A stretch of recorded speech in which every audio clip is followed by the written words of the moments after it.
बांधव आले तुमचं प्रथम सगळ्या महाराष्ट्राच्या वतीनं आंतरवालीकरांच्या वतीनं मनापासून तुमचं सगळ्यांचं खूप खूप कौतुक, तुमचे खूप खूप आभार, तुम्हाला खूप खूप धन्यवाद।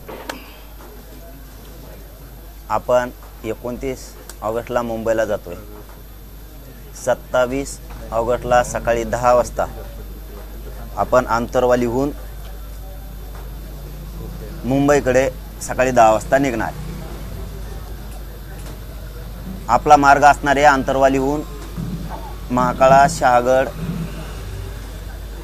चौक, गोरीगंधारी फाटा, डोमलगाव फाटा, साष्ट पिंपळगाव, बळेगाव, आपेगाव फाटा, हिरडपुरी, त्यानंतर आंबटाकळी, नवगाव, तुळजापूर, वडवाळी, आपेगाव, माऊलींचं, वाघाडी, पैठण मध्ये एक आगरनांदर पण आहे, उचेगाव पण आहे मध्ये। या फाट्यावरून आपण सरळ पैठणला जातो। पैठणहून पाटेगाव, घोटण मार्गे, घोटणहून आपण तळणी, शेवगाव, जिल्हा अहिल्यानगर, तिथून आपण पुढं वडुले, मळेगाव, सामनगाव, ढोरजळगाव फाटा, तिथून पुढे मिरीमाका, त्याच्यानंतर आपण पांढरी पुलावरती जातोय, जिल्हा अहिल्यानगरच।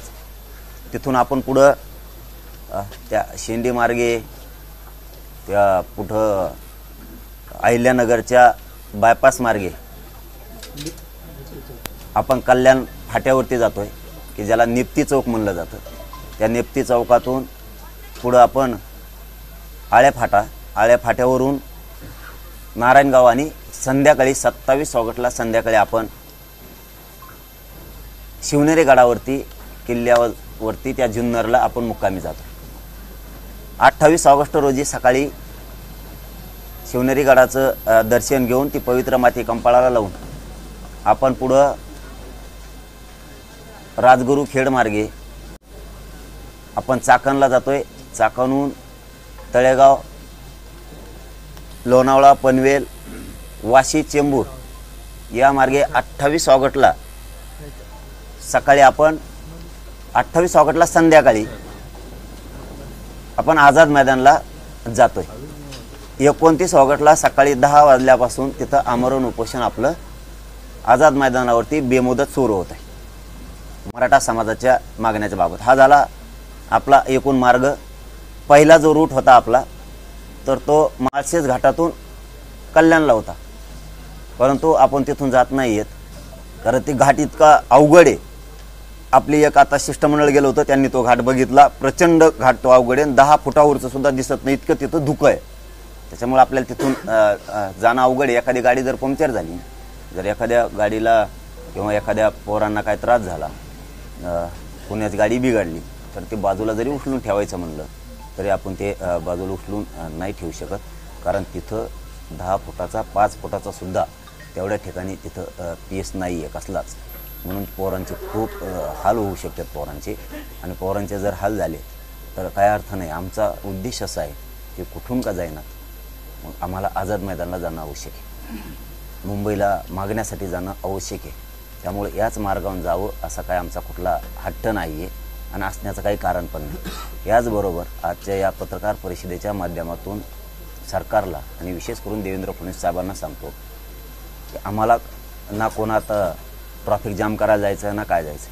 मुंबईत हजारो रस्ते आहेत, त्यातला एक रस्ता कुठलाही आम्हाला द्या की जेणेकरून आम्हाला आझाद मैदानाला जाता येईल।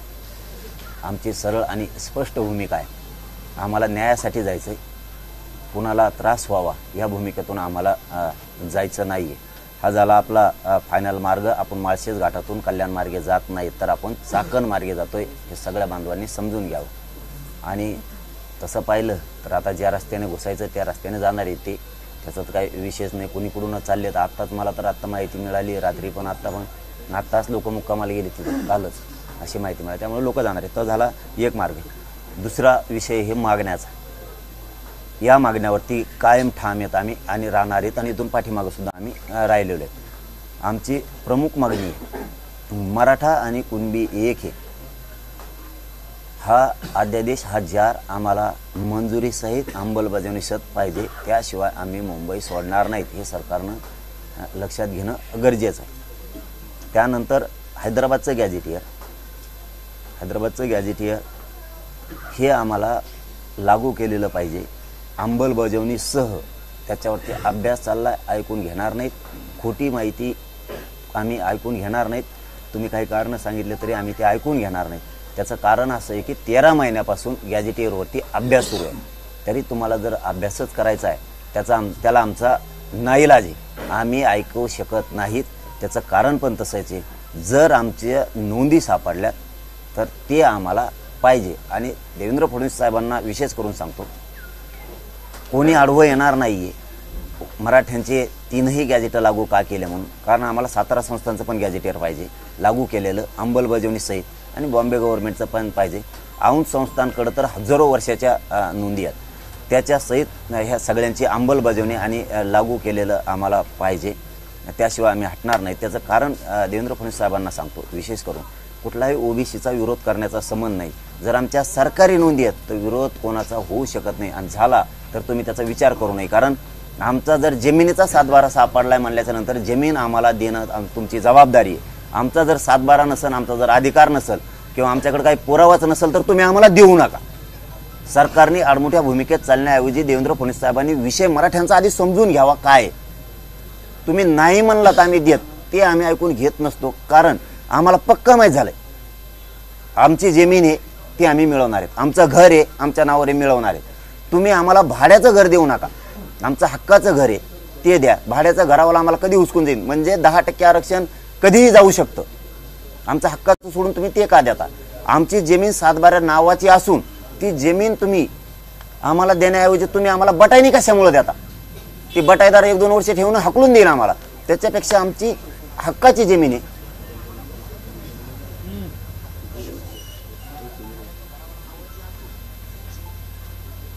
आमची हक्काची जमीन आहे ती द्यायची सोडून तुम्ही आम्हाला बटाई का देता? आम्ही जमीन कसू आणि मोठे होऊ. तसाच तोच उद्देश आरक्षणाला हे उदाहरण लागू होतं. आमच्या हक्काच्या नोंदी आहेत 150 वर्षापूर्वीच्या. तुम्हाला 90ला 89ला आत्ता आरक्षण मिळालं, 1989ला 90ला. आमच्या 150 वर्षाच्या नोंदी आहेत कुणबी म्हणूनच्या. कुणबी म्हणजे आता सुधारित शब्द शेती, शेतीची लाज नाही आम्हाला. आम्ही शेतकरी आहेत, आम्ही क्षेत्रीय मराठी आहेत, आम्हाला काय लाज नाही त्याची. तुम्ही आधी फडणवीस साहेब समजून घ्या. सरकारी नोंदीला जर विरोध करणार असला यावले कोणी तर हे तुम्ही ऐकू नये या मताचे आम्ही म्हणतो का त्यांचं काढून आम्हाला द्या, आमचं हे ते द्या म्हणतोय आम्ही. आमच्या नोंदी लागू करायला 3 गॅझेटची हरकत नाही, हे सुद्धा तुम्ही समजून घ्या. आमची तिसरी मागणी आहे, सगळे सोयरेची अधिसूचना तुम्ही काढली, सगळे सोयरेची अधिसूचना काढली, तिची अंमलबजावणी नाही. तुम्ही आम्हाला त्यावेळेस वाशीत सांगितलं होतं, आम्ही आता 2012च्या कायद्यात दुरुस्ती केली, आम्हाला 6 महिन्याचा अंमलबजावणीसाठी वेळ द्या. हरकती मागून त्याच्यावरती त्याची छाननी करतो. आता छाननी करून आणि आम्ही दिलेला वेळ मिळून 1.5 वर्ष झालंय. इतका कोणताच समाज थांबू शकत नाही, इतका संयमानं माझ्या समाजाने विषय घेतलाय. कुठलीच जात या देशात जगाच्या पाठीवर अशी जात नाही की ती 1.5 वर्ष असून थांबू शकत. एखाद्या समजा वावर आहे आणि तो लोक ते रोजान जातोय असून तो 10 वर्ष 20 वर्ष नाही थांबू शकत. तशी आमची परिस्थिती आहे. असून सुद्धा तरी मराठा संयमात होता, आडमुठा नाहीये, म्हणून तुम्हाला 1.5 वर्षाचा वेळ दिलाय. सगळे सोयरेची अधिसूचनेची व्याख्या सुद्धा आम्ही त्या वेळेस सांगितलेली. आजही तुम्हाला सांगतो, परंपरानुसार पिढ्याना पार लग्नाच्या सोयरीकी जुळत्या ते सोयरे, तर ते का घ्यायचे याच्या सुद्धा 3-4 पॅरेग्राफ केलेले आहेत त्यांनी. आम्ही त्यांना सांगितलं होतं, आमचे सांगितलेले शब्द घ्या, प्रत्येक वेळेस तुम्ही टाळताय ते शब्द घ्यायला, पुन्हा घोळ होईल. सगळे सोयरे का घ्यायचे? ज्याची कुणबी नोंद सापडली त्याचे सगळे सोयरे घ्यायचे. का? त्याची पोटजात उपजात म्हणून. याच्या अगोदर 180 जातीच्या आसपास होत्या, 10-20 मागं पुढे होतील आकडा. ज्यावेळेस 1967ला ओबीसीला आरक्षण दिलं गेलं, मुद्दाम फडणवीस साहेबांना या विशेष महत्वाच्या प्रेसमधून सांगतोय हा विषय, कारण आता आंदोलन खूप पुढे गेलंय. आता निघण्याच्या तयारीत म्हणून शेवटचं सांगतो. आणखीन तुमच्या हातात 2 दिवस आहेत म्हणून सांगतोय. आणि ही प्रेसच्या माध्यमातून, या पत्रकार बांधवांच्या माध्यमातून तुम्ही ऐकावं. तुम्ही महाराष्ट्र आणि महाराष्ट्रातले मराठी वेठीस धरू नये, कारण तुम्ही सरकार आहेत आणि सरकारने राज्य अस्थिर करू नये. ह्यो राज्याच्या प्रमुखाला अधिकार नाही राज्य अस्थिर करायचं. खरं असून सुद्धा सरकार जर आडमुठ्याच्या भूमिका जाणार असलं तर ही देशासाठी आणि राज्यासाठी लाजीरवाणी गोष्ट आहे. मराठ्याचा असून देत नाहीत म्हणल्याच्या नंतर आडमुठा आता मराठा नाही तर सरकार आहे. हे का सांगतोय? ज्याची कुणबी नोंद निघाली त्याचे सगळे सोयरे म्हणजे कोण? त्याची पोटजात उपजात म्हणून घ्या. का?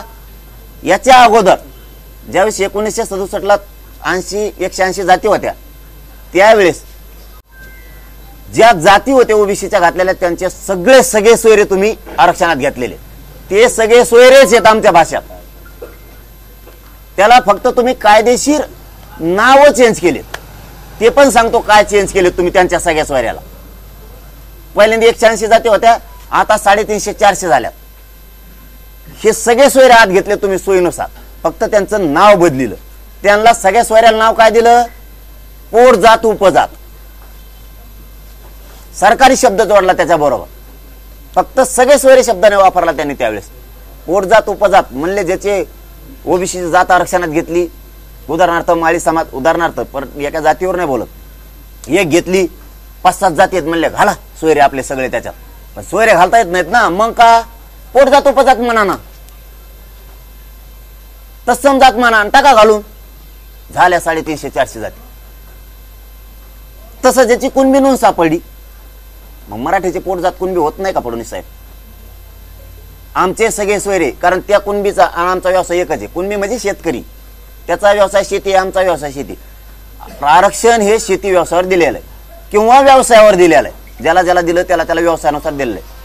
मी एकदा गिरीश महाजन साहेबाला, फडणवीस साहेब तुम्हाला विशेष करून सांगतो, कारण म्हणून मी महत्वाची पत्रकार परिषद बोलवली. मला एकदा सगळं काय ते बोलायचे, मला उद्यापासून बोलायचंच नाही यार, चर्चा फिरच्या बंद होणार आहेत म्हणून. गिरीश महाजन साहेबांनी सांगितलं होतं त्यावेळेस. आम्ही त्यांना विचारलं, बाबा पश्चिम महाराष्ट्रात आमचे नाते आहेत मराठवाड्याचे, मराठवाड्याचे नाते विदर्भात आहेत, त्यांना आरक्षण आहे विदर्भात, आम्हाला कमवून नाही. ते म्हणले त्यांचा व्यवसाय शेती. आणि म्हणलं मग आम्ही काय वाटके आणतो का इकडं? आमच्याकडे काय समुद्र आहे काय? आमचा व्यवसाय शेतीचे निकष सगळे जुळत आहेत. त्यांचे आमचे रुटीबिटी व्यवहार आहे, परंपरा आहे, धर्माची आहे, संस्कृतीची आहे, रुटीबिटी व्यवहाराची आहे, सणावारांची, उत्सवाची, व्यवसायाची. आमचं त्यांचं सगळं साम्य आहे, तत्सम आहेत आम्ही. त्यांच्यासारखेच आहेत, तत्सम म्हणजे तसेच आहेत आम्ही. तत्समचा अर्थ त्यांनी सरकारनं त्यांच्या शब्दकोशात, केंद्रीय मागासवर्ग आयोगाच्या शब्दकोशात तो शब्द घातलाय तत्सम. त्यांनी तोच नाही पण तसा. आपण सारखे दिसत नाहीत, मग त्याचा व्यवसाय ते म्हणले. बागवान म्हणले शेती करतो, बागायती करतो. माळी बी म्हणले बागायती करतो. लगेच माळीनी म्हणजे येवल्याचे त्या गचपाण्यानी त्याने लगेच सांगितलं आमचा व्यवसाय म्हणले बागायती आहे, आम्ही शेती करतो. बागवान घाला म्हणले आमचाच भाऊ आहे. सत्य सांगायलो हा, घातले बागवान. का? व्यवसाय सारखा आहे ना. माळ्याचा व्यवसाय बागायती करणं आहे, मग त्याचा बागायतीचे किंवा तो कष्ट करतो, उत्पन्न काढतो, याचा अर्थ हेच आहे आमच्या गावरान भाषेत. आणि मग मराठी काय करते? मराठी काय करते म्हणजे हे सत्य आहे. त्यांनी व्यवसायाच्या आधारावर लोक घातली आतापर्यंत. आमचं म्हणणं आहे आमचा व्यवसाय शेती आहे. कुणबी आणि मराठी एक आहेत. मराठवाड्यातला मराठा हा कुणबी आहे. मराठवाड्यातला सगळा मराठा कुणबी आहे. मी आधीच्या जातीचे उदाहरण दिले, फक्त जात म्हणून नाही दिले, उदाहरण म्हणून दिले. ते यावलेलं पुन्हा जातीकडनी मी फक्त उदाहरणासाठी तो विषय घेतलाय, माझ्या गोरगरीब मराठा समाजाला कळावं म्हणून आणि देवेंद्र फडणवीस साहेबाला कळावं म्हणून. त्याच्यामुळं सगळे सोयरे पोटजात उपजात म्हणून घ्या, आमचा व्यवसाय एक हे म्हणून घ्या, तत्सम हे म्हणून घ्या. ज्याची कुणबी नोंद सापडली त्याचे सोयरे. लय झालं तर ज्याची कुणबी नोंद सापडली असणारा मराठा त्याचा सोयरा कशावर, हेच जर सरकारला बघायचं असेल तर शपथपत्र घ्या 100 रुपयाच्या बॉन्डवर आमच्याकडून. ज्याची कुणबी नोंद निघाली त्याच्या सोयऱ्याकडून की हो बाबा हे माझा पाहुणाचे, माझा आमचा व्यवसाय सारखाच आहे, तुम्हाला जे घ्यायचे ग्रह चौकशी करा, तो अस्वैराच आहे का, या 2 सूट द्यायला तयार आहेत, आणखीन काय पाहिजे. पण व्याख्या सरकारनं समजून घ्या. ज्याची कुणबी नोंद सापडली त्याचे सगळे सोयरे आरक्षणात घालायचे म्हणजे का आणि कशामुळं, तर त्यांचा व्यवसाय सारखा आहे म्हणून, त्यांची पोटजात उपजात हे म्हणून, त्यांचे रुटीबिटी व्यवहार आहेत, त्यांच्या चाली रूढी परंपरा धर्मानुसार किंवा तुमच्या केंद्रीय आयोगाच्या मागासवर्ग आयोगाच्या निकषानुसार सगळ्या बसत्यात म्हणून. आणि जो कुणबी आहे आणि मराठा आहे हे तत्सम आहेत, तसेच आहेत म्हणून द्या. व्याख्याचा गैरअर्थ करून पितृसत्ताकडे विनाकारण नेऊ नका. जसे त्यांचे सगळे सोयरे पोटजाती उपजाती घेतल्या म्हणून आमचेही घ्या. आपले 5वं मागणं त्यांनी सांगितलं होतं, सर सकट तुमचे गुन्हे मागे घेतो, कारण हल्ला आमच्यावर झाला. याच ठिकाणी ज्या ठिकाणी माझे महंत गुरुवर्य सगळी मंडळी संत महंत बसलेत, याच ठिकाणावरती रक्ताच्या थारोळ्यात माझ्या मायमावल्या पडल्या होत्या. हीच ती जागा आहे. या जागेवरती रक्ताच्या थारोळ्यात आमच्या आई बहिणी समाजाच्या पडल्या होत्या. त्यावेळेस त्यांनी आमच्यावरच केस झाल्या 307 सारख्या, आमच्यावर, आम्ही मार खाऊन. म्हणून त्यांनी सांगितलं होतं की ह्या सगळ्या खोट्या केसेस झालेल्या आहेत. त्यावेळेस ते मीडियात पण आलेलं आहे. आम्ही या सरसकट राज्यातल्या सगळ्या केसेस मागे घेतो, आणखीन घेतलेल्या नाहीत. जी 6वी-7वी मागणी की मराठा आरक्षणासाठी जे आमच्या बांधवांनी बलिदानं दिलीत, त्यांच्या नोकऱ्या आणि आर्थिक निधी आणखीन दिलेले नाहीत, कारण आमचं कुटुंब उघड्यावर पडलेत. यांच्या भावनेशी मुख्यमंत्र्यांनी खेळायला नाही पाहिजे, कारण शेवटी बारीक बारीक लेकरं सांभाळायचे कसे. करता पुरुष घरात गेल्याच्या नंतर ज्याचे त्याचे हाल ज्याला त्याला माहीत असते, हे मुख्यमंत्र्यांनी समजून घेणं गरजेचं आहे.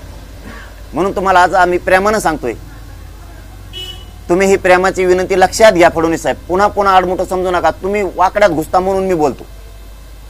तुम्ही जर समाजाची सभ्य वागायला लागलात, समाजाने मागितलंय जे सत्य ते जर द्यायला लागलात, तर हे समाज डोक्यावर घेईन म्हणतोय तुम्हाला. ना शब्द आहे माझा. महंतांच्या समक्ष आज इथं शेकडो महंत बसलेत की यांच्याच हातावरती, यांच्याच ज्ञानावरती, यांच्याच संस्कारावरती आमचं राज्य चालतंय. हाच तो वारकरी संप्रदाय. यांच्या समक्ष शब्द देतो. आमचं कायद्यात बसणारं, संविधानात बसणारं तुम्ही आरक्षण द्या, आड्यात घुसू नका. असून का देत नाहीत, तर याच्यात नाराजी तुमच्याविषयी मुद्दाम जास्त पसरायला लागली. कारण तुम्ही असून देत नाहीत याचा अर्थ मराठे आडमुठे नाहीत, तर देवेंद्र फडणवीस साहेब मुद्दाम आडमुठे भूमिका घ्यायला लागलेत. त्याचं कारण जोडून सांगतो. परवा 20-21 तारखेला न बसणाऱ्या जाती 29 जाती ओबीसी आरक्षणात फडणवीस साहेबांनी घातल्या. न बसणाऱ्या. मग याला म्हणतात मराठ्याला खुन्नस देणं. तुमच्या समोर तुम्हाला अशी वागणूक दिलं, तुम्ही एखादी मागणी करणं आता या मंडपमध्ये, आणि मी तुमच्या समोर तुम्ही एक मागणी केली आणि मी खुनशीनं दुसराच बोललोय, तुमच्या मन दुखत असते. मागणी आमची, रात्रंदिवस जीव जाळतोय समाज, करोडो समाज रस्त्यावर, आणि तुम्ही 29 जाती आरक्षणात घालता आणि मराठ्याला देत नाही. याचा अर्थ होतो हे खुन्नस मी नाही देत मराठ्याला. तुमच्या नाकावर टिचून मी 29 जाती आरक्षणात घातल्या, नाही देत मराठ्याला, याचा अर्थ हे होतो. आणि मग ही भूमिका आता मान्य नाही. आजचे दिवसच तुम्हाला प्रेमानं विनंती करून सांगतो, आणखीन आज आणि उद्याचा दिवस तुमच्या हातात आहे. आम्हाला मुंबईला यायचं नाही. आम्हाला काय करायचं मुंबईला आरक्षणाची अंमलबजावणी केल्यावर? आम्हाला काय काय गरज काय पडली मुंबईला जायची? गरज नाही आम्हाला. तुम्ही आमची मागण्या येतात त्या देऊन टाका. इथं बसलेला सगळा वारकरी संप्रदायाचा महंत बसलेत. मला प्रामाणिकपणानं सांगा, तुमची जर गावात एखाद्या बांधवाची जमीन 7/12 आहे तर तुम्ही कसं काय देणार नाहीत? मग आडमुठं कोण? म्हणून आज उद्या हातात आहे.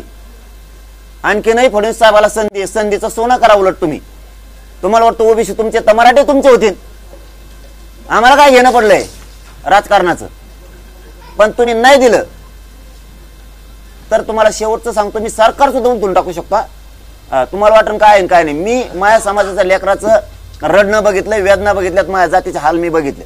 मी सोडित नसतो. मग मी जर एकदा 10 वाजता 27 ला अंतरवाली सोडली तर मी मंत्र्यांचं कोणाचंच ऐकत नसतो. मग कारण मराठ्यांना सांगतो आणि महंताला विशेष करून सांगतो, तुमच्या हातावरती आमचं राज्य आहे, तुमच्या विचारावर आमचं राज्य आहे. वारकरी संप्रदायाचे आम्ही भक्त आहेत.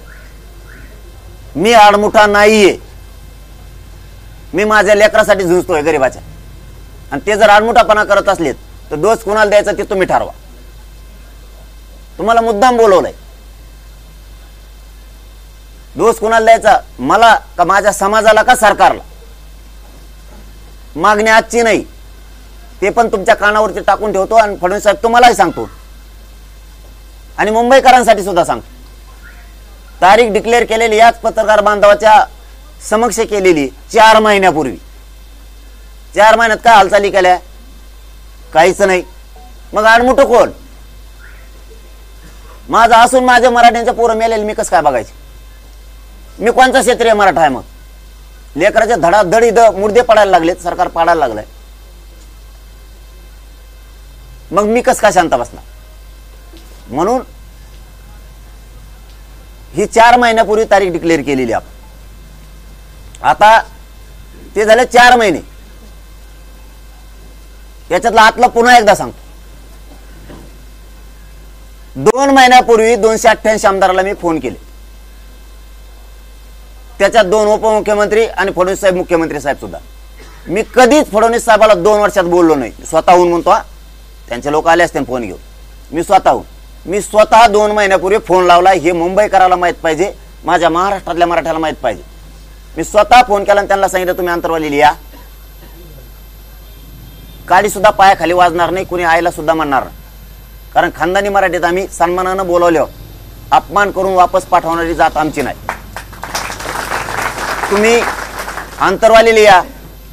मला गरीब मराठ्यांचं घरानं वेदना व्यथा तुमच्याजवळ आरक्षणाच्या मांडायच्या. 2 महिन्यापूर्वी हे त्यांना सांगितलं. 26 तारखेला ऑगस्टच्या आत तुम्ही आमच्या मागणीची अंमलबजावणी करा. या विषयावर आम्हाला तुमच्याशी प्रत्यक्ष बोलायचं. पुन्हा म्हणू नका चर्चेला बसत नाहीत, बोलत नाहीत, पुन्हा गैरसमज समाजात पसरित. म्हणून मी त्यांना त्याच वेळेस सांगितलं होतं आम्हाला मुंबईला यायचं नाहीये. 26 तारखेपर्यंत ऑगस्टच्या सगळ्या मागणीची अंमलबजावणी करा. आता मुंबईकरांना सांगतो आमची काय चूक. आणि 4 महिन्यापूर्वी मला माहित बी नव्हतं गणपती बाप्पा बसणार आहेत म्हणून. आणि ती हिंदू धर्माची संस्कृती आम्ही जतन करतो. आम्ही डोक्यावर घेऊन गणपतीला नाचतो इथं खेड्यापाड्यानी. वारकरी संप्रदायाची सगळ्या परंपरा आम्ही पाळतो, सगळे संस्कार पाळतो. आम्ही ती न्याय देणारी भूमी आहे मुंबईतली.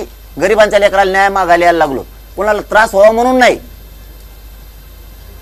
बरं, आम्ही जर हे मुख्यमंत्र्यांना 2 महिन्यापूर्वी सांगितलंय आणि तारीख डिक्लेअर 4 महिन्यापूर्वी केली, जर आता देवेंद्र फडणवीस लक्षच घालत नसतील तर आडमुठं कोण हे मुंबईकरांनी त्यांनाच प्रश्न विचारावा. आम्हाला नाही. मी येणार आहे. मी 29ला मुंबईत येणार आहे आणि आरक्षण पण घेणार आहे.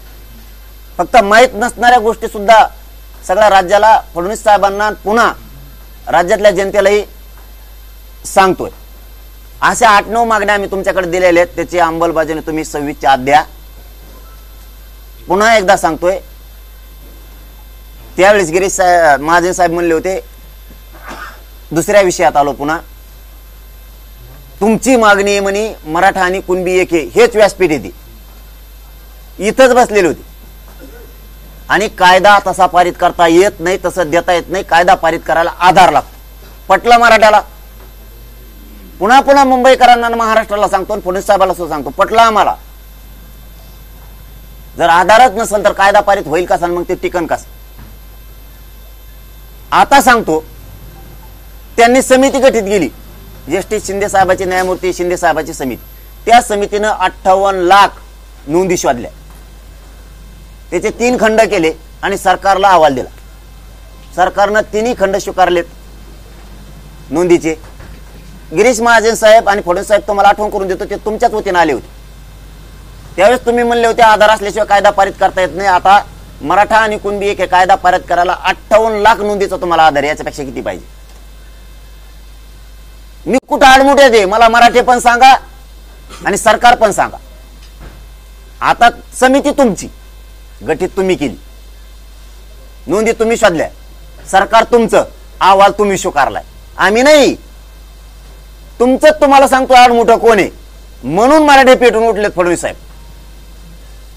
त्यांच्या लक्षात आलंय मराठा आणि कुणबी एक जे आर काढायला आधार पाहिजे म्हणले होते तुम्ही. 58 लाख नोंदीचा आधार आहे, आता कसं काय देणार? बाकीच्या ज्या जाती घातल्या ओबीसीत त्यांना कोणता आधार आहे? कुठलाच नाही. तरी त्यांना दिलं. आम्हाला तर आधार आहे, आम्ही डायरेक्ट 7/12 दाखवतोय, सरकारी नोंद दाखवतोय डायरेक्ट. त्यांजवळ कुठे? त्यांजवळ नाही तरी पण दिलं. आमजवळ हाई तरी देत नाहीत.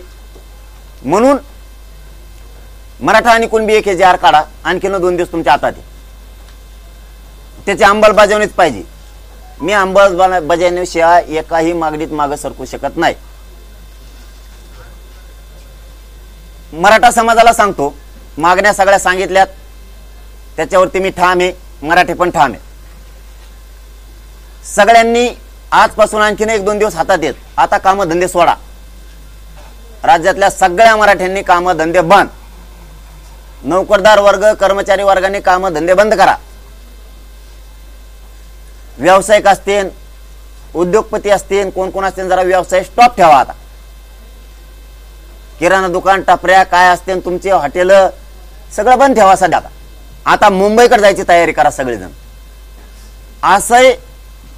असा उठाव पुन्हा होणार नाही. असा एकजुटीचा, एकतेचा इतका प्रचंड मोठा जगाच्या पाठीवर असा सोहळा पुन्हा होणे नाही. म्हणून या लढाईच्या सोहळ्यात, या विजयाच्या सोहळ्यात प्रत्यक्ष घराघरातल्या प्रत्येक मराठ्यांनी सहभागी व्हा. वारकरी संप्रदाय सगळा असन, सगळ्या महंत मंडळीचं आम्ही वेळोवेळी कौतुक करतो की त्यांनी खूप कीर्तनाच्या माध्यमातून हा मुद्दा लावून धरला होता. जसं मीडियाने लावून धरला तसाच महंत मंडळीने लावून धरला होता. एक गोष्ट माहिती आहे आम्हाला, तुम्हाला वाटलं असताना आम्ही विसरलो, तुम्हाला लय त्रास झाला. काय काही कमेंट फमेंट नाहीत का? मी मोकळा नाही झालो. आणखी तुम्हाला जिथं जिथं भोगावं लागलं तिथं तिथं सगळं तुम्हाला ती जबाबदारी आमची नीट उभा काढायची. कारण काय, लेकराच्या तोंडाला घास आला होता म्हणून एका शब्दासाठी दुसरीकडे आंदोलन जाऊ नये म्हणून आम्ही बोलत नव्हतो. तुम्हाला त्रास झाला आम्हाला माहिती आहे, आम्ही पण होऊन दिला हे आम्हाला माहिती. कारण तिकडं जर होतं तर आंदोलनाला दिशा वेगळी लागली असती आणि मूळ जे घ्यायचं होतं ते राहिलं असतं. म्हणून बोलू शकलो नाहीत. आता मोकळे होतो लवकरच. आणि तुम्हाला झालेल्या त्रासाची जबाबदारी भक्त म्हणून आमची, त्याचे टेन्शन घेऊ नका. ते कोण कोण होते, काय होतं ते सगळं सगळ्याला माहिती. तुम्हाला शोधायची गरज सुद्धा नाही. तरी पण सगळ्यांना, सगळ्या क्षेत्रातल्या, मग तो नोकरीच्या क्षेत्रातला असन, शेतकरीचा असन, व्यावसायिक असन, तो ट्रकवर असन, कुठं एसटीवर कंडक्टर ड्रायव्हर असन, महाराज मंडळी असन, सगळ्यांनी, वारकरी संप्रदाय असन, टाळकरी, गायक, वादक सगळे एवढ्या वेळेस तुटून पडा. सगळे मुंबईकडे निघा. कोणी शेताचे कारण सांगू नका, कोणी ड्युटीत सांगू नका, कोणी मास्तरांनी सांगू नका, डॉक्टर वकिलांनी सांगू नका. सगळ्यांनी तयारीनं मुंबईला चालायचं. विशेष करून आजपासून महाराष्ट्रातल्या सगळ्या मराठ्यांना सांगतो, जिथं जिथं पाण्याचे टँकर असतील ते मुंबईला सोबत घ्या. आपल्या पोरांना पाणी प्यायला लागणार आहे. जे जे डॉक्टर बांधव ही प्रेस ऐकते त्यांनाही माझी विनंती, सगळ्यांनी अँब्युलन्स आणि गोळ्या औषधाचा साठा सोबत घ्या. 1000पेक्षा जास्त अँब्युलन्स पाहिजेत, 5000पेक्षा जास्त पाण्याचे टँकर पाहिजेत. मी सांगितलंय 5000 टँकर घ्यायचे. आणि तिथं एक नसलं तुम्ही म्हणता 5000 टँकर म्हणला नाही, एक बी नाही. माझ्याजवळ काय कंपनी आहे का? हे सगळ्या जिल्ह्यातल्या आपल्या बांधवांनाही घडून आणावं लागणार आहे. सगळ्या डॉक्टरांना ते करावं लागणार आहे. मी याच्या बरोबर आणखीन 4 आव्हानं केलेले.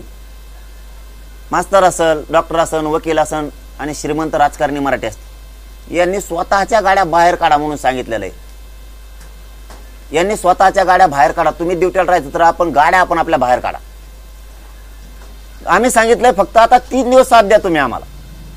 27, 28, 29ला 10 वाजता सकाळी आम्ही ग्राउंडवर बसलो ना, तुम्ही वापस या म्हणतो. तुम्ही थांबू नका. मराठा समाजाला खरं बोललं पाहिजे. खोटं बोलून मुंबईत आम्हाला न्यायचं नाही कोणाला. सगळ्यांनी मुंबईकडे चालायचंय. आपण आपले वाहन घेऊ. आम्हाला तिथं बसल्यावर आशीर्वाद द्या, तुम्ही वापस या. ही सगळ्या महाराष्ट्रातल्या मराठ्यांना विनंती करून सांगतो. आपण सगळ्या ताकदीनं याच्यात उतरल्याशिवाय पर्याय नाही. फक्त एक वाक्य सांगतो, मला आंदोलन शांततेत पाहिजे. कुणी जाळपोळ दगडफेक करायची नाही. नसता त्याने आमच्या सोबत यायचं नाही. यालाच जोडून दुसरा डाव होऊ शकतो. सरकार आपल्यात एखादी टोळी घालू शकते, ते माया नावाच्या घोषणा देईल, मराठा आरक्षणाचे देईल. आपल्याला असं वाटून मला लय कट्टर दिसतोय, आपला कपडे फाडायला बसलाय तो त्याचे स्वतःचे, ती गोंधून आणायला बसलाय, मग फोटो त्याच्या अंगावर टी शर्ट घालीन, फोटोचे आपल्याला वाटत हे आपलं कट्टर दिसतंय. आणि नंतर म्हणून देवेंद्र फडणवीस ऐकत नाही, सरकार ऐकत नाही, घाला गोटे. ते सरकारने पाठवलेली टोळी असू शकते, हे लक्षात ठेवा. त्याच्यामुळे त्याला धरायचं आणि पोलिसाच्या गाडीत फेकायचं. नाही तर आपल्या शेजारी जरी जाळपोळ सुरू झाली, डुकून सुद्धा बघायचं नाही, सरळ चालायचं मुंबईकर. ते उद्योग बघ म्हणायचं तिकडे, ते कोणी देऊ, आपण त्याच्यात घुसायचं नाही. माझ्या संघ येणाऱ्या बांधवांनी एकाने सुद्धा जाळपोळ दगडफेक करायची नाही. तुम्हाला काही घेणं आहे का? आरक्षण पाहिजे, दगड मारले तरी आरक्षण पाहिजे, शांततेत आरक्षण पाहिजे. तुम्हाला आरक्षण देतो ना, तुम्हाला काय करायचं? न मिळणारं 70 वर्षातलं आरक्षण दिलं ना शांततेनं. मला समाजाचं नुकसान नाही करायचं, समाजाचं पोराचं वाटलं नाही करायचं. वाटलं झालं का आरक्षणाला घेऊन काय करतो? तुम्ही फक्त शांततेत नुसते मुंबईत मराठी निघाले ना, महाराष्ट्रातल्या मराठ्याला एक महत्वाचा शब्द सांगतो, तेवढाच फक्त मराठ्याने ध्यानात घेतला, मराठी जिंकले. तुम्ही फक्त उठाण मुंबईकडे निघा, पुरा देश बंद पाडला म्हणून समजा.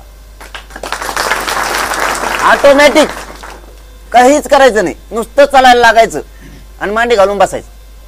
देश बंद पाडला, देश, महाराष्ट्राने देश बंद पाडला. एवढी ताकद मराठ्याच्या, दगड हाणायची गरज नाही. फक्त आजच पासून आता काम बंद, आता नुसती मुंबईची तयारी. आपला पुढचा मुद्दा, प्रत्येक माणसानं, मोर्चातल्या मुंबईतल्या प्रत्येकानं स्वतः स्वयंसेवक बनायचं. प्रत्येकानं म्हणायचं नाही मी मोर्चात आलतो, स्वयंसेवक काय करतात आणि तू काय करतो. मग प्रत्येक जण स्वयंसेवक हे ध्यानात ठेवा. कुणाला अडचण आली, दुखायला लागलं, उचलून रस्ता द्यायचा, त्याला अँब्युलन्स पर्यंत न्यायचं. कुणाला जेवायला नसलं तर आपली भाकर द्यायची.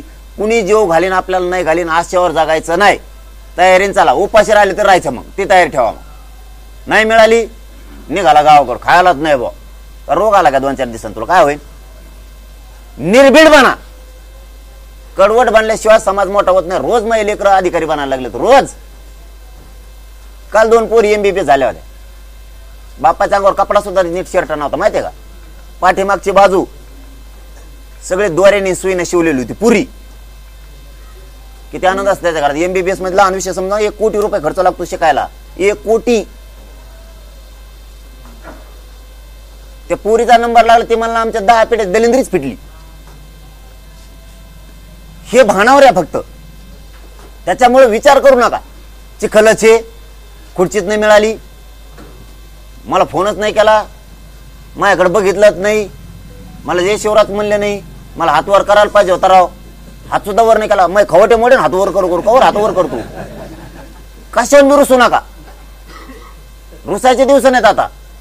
समाजावर गुलाल फेकून समाज उंचीवर न्यायचे दिवस आहेत, मानपानाचे नाहीत आता. चिखल मिळाला, चिखलात बस, रेंद्यात बस, पावसात बस, मुसळधार पावसात बस. मी मुसळधार पावसात बसणार आहे. तुमच्या लेकरा बाळासाठी झटतोय, तुम्ही कसलीच आशा करू नका. प्रत्येकानं स्वयंसेवक बना आणि सगळ्यांची सेवा करा. कुणी जेवायला देईल नाही देईल मला नाही वाटत समाज मुंबईतला कमी पडन म्हणून. तिथले दलित, मुस्लिम, तिथला मराठी, तिथले माथाडे कामगार, तिथले डबेवाले, तिथले कोळी, आदिवासी, तिथले जैन, मारवाडी सगळे तुटून पडले. तिथले परप्रांतीय येऊ द्या म्हणतात. इंदे बारा ते परप्रांतीय म्हणते इंदे बारा अंदो, हा करून गे म्हणलं कचाकच खाऊ घालिंगे म्हणले त्यांना. म्हणलं घालू तर घालू, मग त्याला काय, आम्हाला फोनही देत म्हणलं कचाकच खाऊ घालिंगे. म्हणलं मग आम्ही खाईंगे, त्याला काय होऊन दे म्हणलं. किती गरीब सगळा समाज जुटून एका बाजूला आला. कारण त्यांना वाटतं गरीबाचे लेकरं मुंबईत यायला लागलेत, शेतकऱ्याचे पोर आहेत, एक दिवस तांबर पाणी देऊ, एक भाकर देऊ, आपण सेवा करू, गरीबाचे लेकरं मुंबईत यायले तर. आणि आम्ही त्यांचे पाहुणे आहेत ना, पाहुण्याची सेवा मुंबईकर अपमानाने नाही करणार, पोटभर देईल. पण तरी आपण तयारीने चला. पावसाचे दिवस आहेत, नाही ते बाहेर आले, काही काही पावसाचं भीव वाटतं, आपले पावसाचं कपडे काढी दे. त्यामुळे आपलं तयारीने चला. चूल पेटली की सुरू. लय झालं तर आपण आपल्या ज्या गाड्या आता, ट्रक आहेत, टेम्पो येतं, पिकअप येतं, जर रावठ्या नाही मिळाल्या किंवा आपल्याला काही तिथं पावसात झोडपत म्हणून आपण आपल्या गाड्यातच झोपायची व्यवस्था करा. आंदोलन गाडी पुशी सुरू. मराठा समाजाने समजून घ्या. ग्राउंडवरच असं काही नाही. जिथं गाडी आहे तिथं झोपायचं, तिथंच उतरून खाली बस जायचं. झालं आंदोलन सुरू. पाऊस आला की लगेच गाडीत, पाऊस गेला की उतरलाच खाली. आपण आपल्या तयारीनं सगळेजण चला. आपण तिथं महाराज मंडळींचे कीर्तन ठेवले. कारण माझी 22 वर्षापासूनची पद्धत आज नवीन नाही. आमच्या मराठवाड्यातल्या काही पश्चिम महाराष्ट्रातल्या भागातल्या महाराज मंडळींना माहिती. मी आंदोलन ठेवलं की पहिले कीर्तनच तापले. जेव्हा आम्ही 2-2, 4-4 जण बसत होतो तेव्हा सुद्धा कीर्तन ठेवत होतो आम्ही. जाधव महाराज खरं आहे की नाही? बिगर सुपारीच परत सुपारी द्यायला हाय काय कोणाचं? कौतुक आहे आम्हाला वारकरी संप्रदायाचं. एकाने बी एक चारानं मागितला नाही आम्हाला, एकाने सुद्धा चाराने सुद्धा. आता नुसते फोन गेले बाबाजींना की तुम्ही तुमचं कीर्तन आहे. ते म्हणले आलोच. ते म्हणले नारळ सुद्धा नाही भेटणार. ते म्हणले आम्ही मागितलंच कवा, आम्हाला नको. पण समाजासाठी लढायची वेळ आली ना आम्हाला संप्रदायाच्या माध्यमातून तुम्हाला. आणि काय होतं त्याच्यातून लाखो करोडो पोरं बसलेले असतात. वारकरी संप्रदायाचे विचार डोक्यात रुजतात. नसतं आता वेगळेच विचार सुरू आहेत. मोबाईल सुरू केला की धांगडांग सुरू होतं. तेच ऐकत आहेत. कमीत कमी लाखो तरुण पोराला, बसलेल्या करोडो समाजाला तुमच्या माध्यमातून वारकरी संप्रदायाचे विचार त्यांच्या बुद्धीवर पडतात आणि परिणाम होतो. जसा मराठी एक येत नव्हते, मी इमानदारीचा मेसेज दिला मॅनेज न होण्याचा, तर मराठी एक झाले. तसं वारकरी संप्रदायाचे विचार रुजू शकतात नवीन पिढीत. ते जर त्यांच्या डोक्यावर सारख्या शब्दाचे घाव घालत गेलो आपण तर परिवर्तन होतं. काही काही पोरं लांब आहेत, जुळत आहेत. काही माणसं लांब आहेत, पुन्हा जुळतात. आम्ही बऱ्याचशा गोष्टी त्याच्यातून साधितो.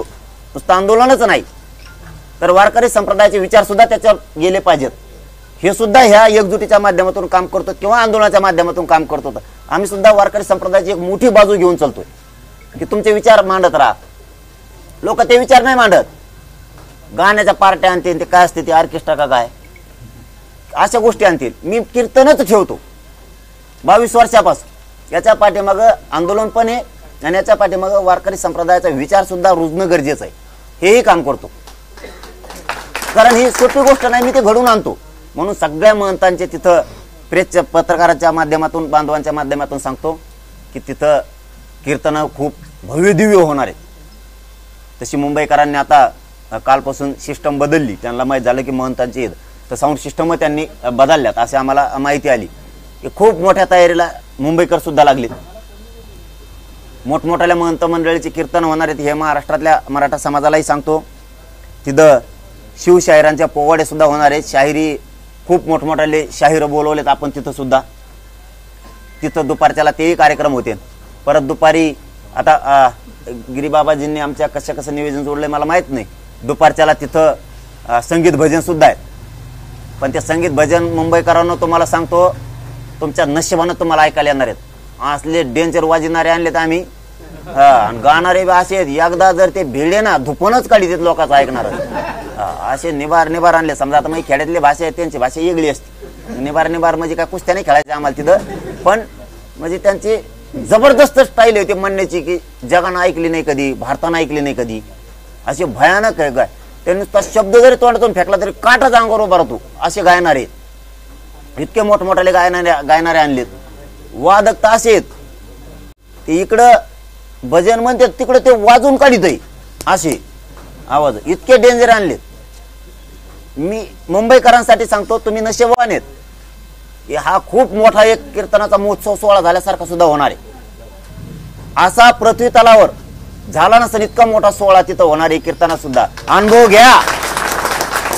मुंबईकरांनी सुद्धा ड्युट्या सोडा. 5-5, 6-6, 7-7, 8-8 दिवस काय होत नाही राजानी. तुम्हाला देव काही कमी करणार नाही. मुंबईकरांना सांगतो ही अप्रतिम सोहळा कीर्तनाचा लाभ घ्या. तुम्ही ऐका तिथं येऊ. हे किती समजावून सांगतेत कसा अन्याय अत्याचार वाढतोय. वारकरी संप्रदायाचे विचार मांडतात. हे सगळ्यांनी मुंबईकरांनी सुद्धा ऐकलं पाहिजे. हे तुमच्यासाठी पण आहे, आमच्या सुख समाधानासाठी सुद्धा आहे. हे जनाच्या कल्याणासाठी आपण सगळे यज्ञ ठेवतो, कीर्तन ठेवतो. हे आंदोलन सुद्धा जनाच्या कल्याणासाठीचे आणि कीर्तन सुद्धा जनाच्या कल्याणासाठीचे. मोठमोठाले सगळे गायक वादक आहेत, याच्यात काय काय असे येतं, लाख लाख रुपये सुपाऱ्या, काय असतं त्यांचं मानधन नाही. हात लावला बांधवांनी या आमच्या डीजेला नेऊ म्हणले. फक्त त्यांची एक आठ आहे, कुणाचा चारानं नको. समाजासाठी, या धर्मासाठी, वारकरी संप्रदायासाठी जर आम्हाला कीर्तन आणि लोकांना आरक्षण मिळतंय, याच्यातच आमचा आनंद मानू. आम्ही बिना पैशाचं चारानं घेता येऊ आमच्या डीजेला नाही. पण एक आठ आहे, फक्त मह कीर्तन आहे म्हणल्यावर त्याशी पोराला म्हणा आत येऊन. नाही ते पोरं गर्दी लय बसलेली, ते म्हणते नाही पलीकडे बस जरा, ते म्हणते मग कीर्तन आहे. मग बाबाजींना सगळ्या सांगतो की तुमचं कीर्तन आहे, पोरायला सांगा फक्त. मग ते पटापटच वाट देणार लगेच. नाही तर त्याला काय माहित मग कोणी काय, ते म्हणे पुढे जायसाठी करताय वाटतं. म्हणजे इकडे टाइम होऊन द्यायचा तरी बाबाजीला येऊन द्यायचे नाही राहत. तीही सगळ्या महाराष्ट्रातल्या पोरांना सांगतो, बाबाजींचं जे जे कीर्तन आहे, बहुतेक उद्याच्याला आपण ती प्रोग्राम महाराजांच्या कीर्तनाचा ती व्हायरल करायला लागलो. त्यानुसार पोरांनी नावं आली की ताबडतोब प्रस्ताव द्यायचा बाबाजींना सगळ्या मध्ये यायला. आणि शक्यतो बाबाजींना सगळ्यालाच विनंती, तुम्ही मुंबईतच थांबा. आलेले बाबा, आणणारे बाबा, यांना आम्हाला ताण कमी होईल तुमची थांबल्यामुळे. तुम्ही बरोबर ती सेटिंग बशी ताण, कोणत्या टायमाला कोणचं कीर्तन आहे. नाही ते एक बाबाजी आले, त्यांचे टाळकरी कीर्तनकार आणि पकवाज वाजवणारे ते तुमसंगत माघारी जायचे. आमचा असा वाचा होईल ते कुठून आणावं. त्यामुळे तुमचं शक्यतो सगळं साहित्य आम्हाला तिथंच राहून द्या आणि तुम्ही थांबा, जाऊन द्या. पाहून द्या लॉस आमच्यामुळे एवढी बार काय करता मग. आता जे होईल ते होईल. कीर्तन तुमच्या आता घेतलेल्या तारखे मला चांगलं माहिती. एवढे शिष्य पाठा, जाऊन द्या. एवढं शिष्याला म्हणा गी बागून आता काय करतो, गर्दीतून बाहेरच येता आहे ना म्हणा. त्या गर्दीतून बाहेर येता आहे ना, मी इथंच थांबवतो आता. ही महाराष्ट्राने सगळ्या समजून घ्या. महंत मंडळी सगळी सज्ज झाली.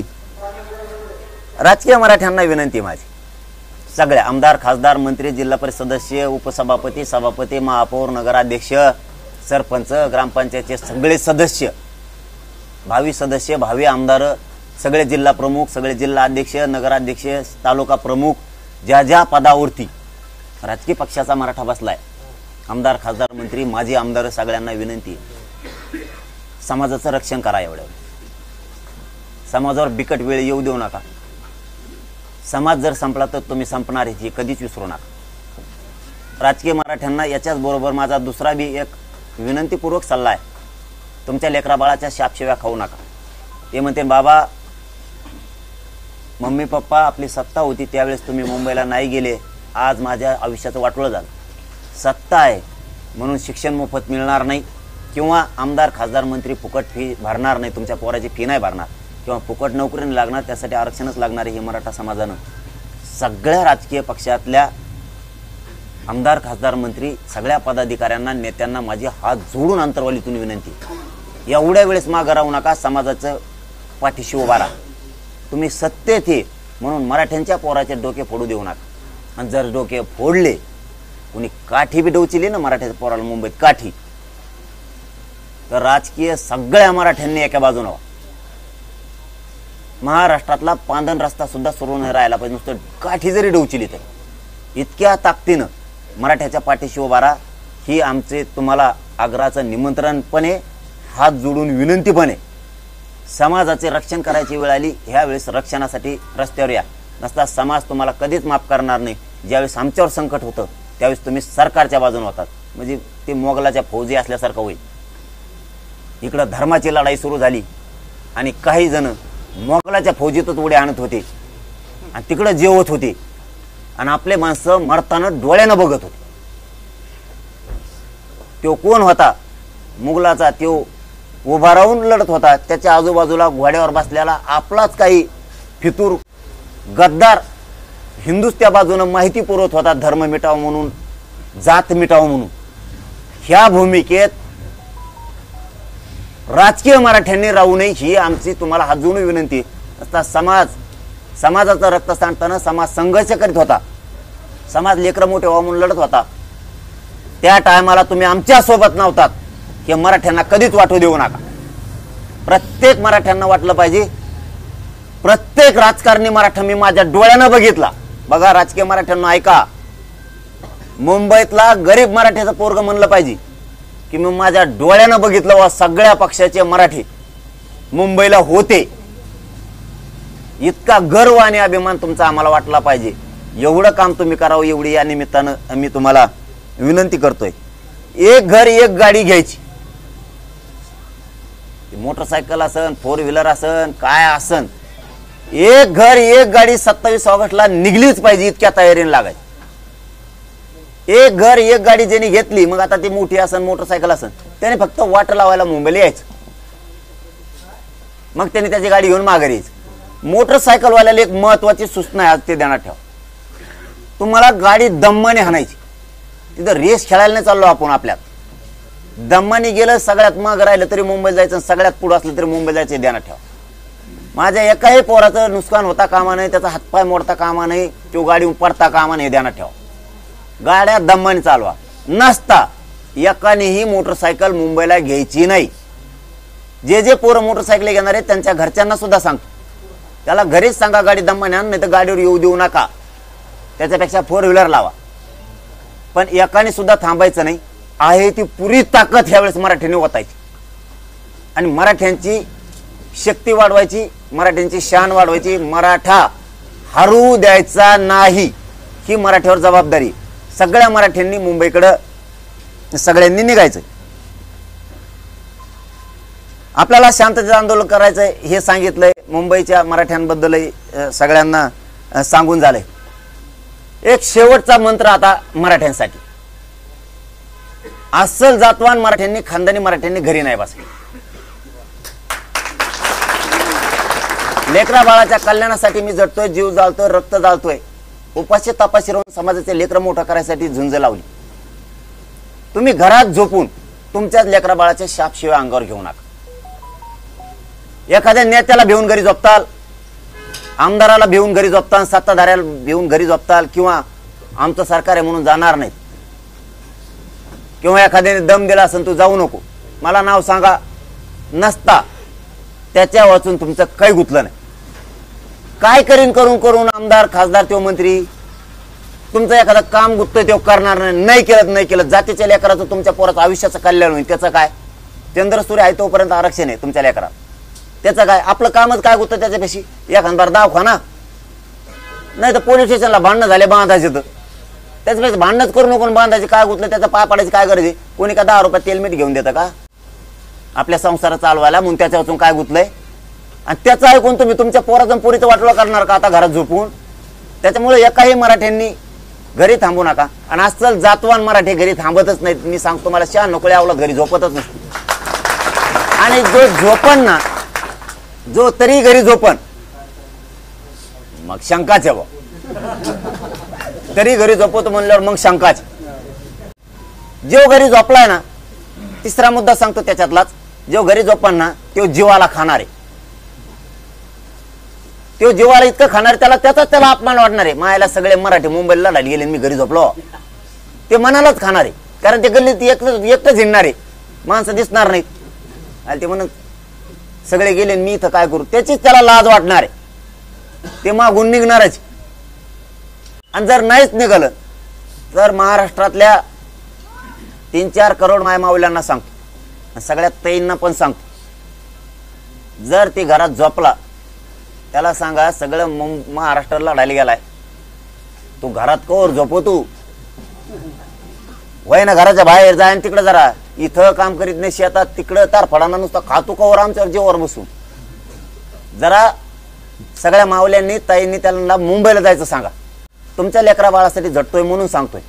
पोरं बाळ लिकी बाळी मोठे करायचं शिका. त्यामुळे एकाही मराठ्यांनी घरी झोपायचं नाही, हे सगळ्यांनी लक्षात ठेवायचंय. तुम्हाला बाकीच्या आता सगळ्या गोष्टी मी सगळ्या सांगितल्यात. आता शेवटी एक सांगतो, फडणवीस साहेब, माझी तुम्हाला हात जोडून विनंती आहे, मी आणि माझा समाज आडमुठा नाहीये. माझ्या सरकारी नोंदी आहेत, आमचे गॅझेटेड आहेत, त्या सगळे 26 तारखेच्या आत अंमलबजावणी करा. तुम्हाला आणखीन संधी हातातून गेलेली नाही. तुम्ही कोणाचं ऐकताल आणि तुम्ही आडमुठापणा करायला जाताल, मराठी ह्या वेळेस तुम्हाला भारी भरणार आहेत. आणि तुम्ही जर नाहीच ऐकलं, तुम्हाला जर वाटलंच सत्ता सत्य पुढे शानपण चलत नसतं, तर तुम्हाला सांगतो, जर मराठ्याच्या पोराला एक नुसती काठीनं जरी डवचिलं तर मी सरकार हुकूम फेकणार. हे पण तुम्ही ध्यानात ठेवा। मी मुलाहिजा करणार नाही, माझ्या पोरात आणि माझ्या समाजात जातीत माझा लय जीव आहे, मी तुमचा कसलाच विचार करणार नाही, हे सुद्धा तुम्ही ध्यानात ठेवा। म्हणून माझी पुन्हा पुन्हा या प्रेसच्या माध्यमातून मी 4 ते 5 वेळेस तुम्हाला आग्रहाची विनंती केली। आम्ही तुम्हाला 2 वर्षापासून मागणी करतोय, 4 महिने झाले तारीख डिक्लेअर केलेली, 2 महिने झालं तुम्हाला सांगितलेलं वैयक्तिक आमच्या सरकारी नोंदी जेवढ्यात त्याचा आधार घेऊन तुम्ही मराठा कुणबी कायदा पारित करा, अंमलबजावणी करा, गॅजेटियरची सगळ्या अंमलबजावणी करा, ही तुम्हाला विनंती। आणखीन वेळ गेलेली नाही। एकदा जर मी इथं सोडली अंतरवाली 27ला 10 वाजता चर्चा फेरच्या बंद, मुंबईत आझाद मैदानला गेल्यावरच मग चर्चा सुरू, मधी चर्चा होणार नाही, मी मधी थांबणार नाही आणि मला अंमलबजावणी करून द्यावी ही तुम्हाला हात जोडून विनंती करतो। आणि मराठा समाजाला सांगतो, आपल्या सगळ्या मागण्या रास्त आहेत, बऱ्याच जणांना त्या पटल्या, हळूच का नव्हतेत पण पटल्या, त्यांना वाटतंय खरं आहे पण म्हणतात, पण याचा अर्थ त्याला राजकीय काहीतरी मिळायचंय म्हणून पण ते उगाच मराठ्याच्या विरोधात लढत आहे। नाही तर सगळ्याला कळालेले मराठे कायदा सोडून लोकशाही सोडून काम करत नाहीत। आणि आता तुम्हाला सगळ्याला सांगितल्यामुळे तुमच्याही लक्षात आलं असेल आणि महाराष्ट्र सगळी प्रेस ऐकतोय, महाराष्ट्राच्याही लक्षात आलंय की आपल्या नोंदी आहेत, आपलं गॅजेट हे आपलं हक्काचं सरकारी दस्तऐवज, याचा अर्थ फडणवीस साहेब मुद्दाम देत नाही म्हणून मराठ्यात चीड निर्माण झाली। फडणवीस साहेब शेवटचं सांगतो, तुम्ही बोलायला नको होतं मी ओबीसीसाठी लढणार, कारण मराठ्यांनी मतं तुम्हाला दिलेत, तेव्हापासून मराठे तुमच्यापासून तुटल्यात, मराठ्याची लाटच उचलली, तुम्ही ओबीसीसाठी लढणार आणि मराठ्यासाठी का नाही लढणार, कारण सत्ता मराठ्याने दिली। इतक्या लवकर तुम्ही मराठ्याचे उपकार फेडायला नको होते, इतक्या लवकर तुम्ही उलटायला नको होतं, पण तुम्ही उलाटलात। त्याचं शल्य, त्याचं दुःख मराठ्याच्या काळजात त्याने घर केलंय, कारण ज्याने ज्याने बटन दाबलंय त्याची जात जागी झाली। आता तुमचं बटन दाबणारच की मी तुम्हाला मोठं करायला मतदान केलं, पण आज माझे पोरं मोठे करायचे, मी भला तुमच्या पक्षाचा आहे, तुमच्या सरकारचा आहे, पण माझे पोरं मोठे व्हायला लागले तर तुम्ही आरक्षण द्यानात, मोठे होऊ द्यानात, हे मराठ्यांच्या पक्क्या मनात आता खुणगाट झालेली। त्यामुळे मराठे सगळेच मुंबईकडे निघालेत, अर्ध्या आमदाराचे मलाच फोन येतात त्यांच्या, मग आपल्याला लफडा असं असतं, मग काचा कसं सांगून टाकत असतो, ते म्हणजे आमची लय बेजारी चालली, पण आम्ही हाय सोबत, आता इथं बैठकाला नाही दिसणार पण मुंबईत दिसू, म्हणजे मराठ्यांचे कार्यकर्ते सुद्धा आता पेटले। दुसरा शब्द फडणवीस साहेब तुम्ही बोलायला नको आता पुन्हा, आणि मी शेवटाकडे आलोय। पत्रकार बांधवांनी प्रश्न विचारला, मराठी मुंबईत यायला लागले, ते म्हणले पोलिस बघून घेते, पोलीस बघून घेते, धमक्या द्यायला लागले का तुम्ही मराठ्याला, मग पोराठी लाटच उसळल्यात, तुम्ही गोडी गुलाबीने काही करू शकता, दादागिरी नाही करू शकत तुम्ही मराठीशी, आणि मी दादागिरी करायला मोजिदा नसतो, मी मोजिदा नसतो, मी मुंबईत येणार आहे, आता तर मुंबईत येणार आहे, आता माग हटत बी नसतो, कोण आडीतोय बघतो जात, तुम्ही दादागिरीची भाषा नाही करायचं। अरे पालकत्व आहे राव तुमच्याकडं, तुम्ही ज्येष्ठात मोडता आणि तुम्ही पालकत्व स्वीकारून तुम्ही संविधानाच्या पदावर बसताना तुम्ही आता पोलीस बघून घेते, पोलीस म्हणजे देवेंद्र फडणवीस आणि देवेंद्र फडणवीस म्हणजे पोलीस, त्याच्यात काय बदल नाही, पोलिसाला दोष नाही देणार आम्ही। आणि पोरांना सांगतो, पोलिसाला आयला सुद्धा म्हणायचं नाही, काय करतंय करून घेतंय ते देवेंद्र फडणवीस, हे लक्षात ठेवा। करणाऱ्यापेक्षा करून घेणारा दोषी ठरवायचं इथून पुढं, आपल्याला उलट्या दिशेने नेलंय लोकांनी, करणाऱ्याच मागं लावलंय आणि करून घेणारा मजा तेवढे आणतोय ना, करून घेणारा महत्वाचा दोषी, करणारा नाही। आणि पोलिसांना सांगतो, माझे गरीबाचे लेकरं नादी लागू नका, आमची जेवढी साथ पाहिजे तेवढी आम्ही तुम्हाला देणार आहे। तुमची ट्रॅफिक जाम झाली, गणेश उत्सवाला काही प्रॉब्लेम आले मुंबईत, 1 लाख पोरं स्वयंसेवक आम्ही तुम्हाला द्यायला तयार आहे,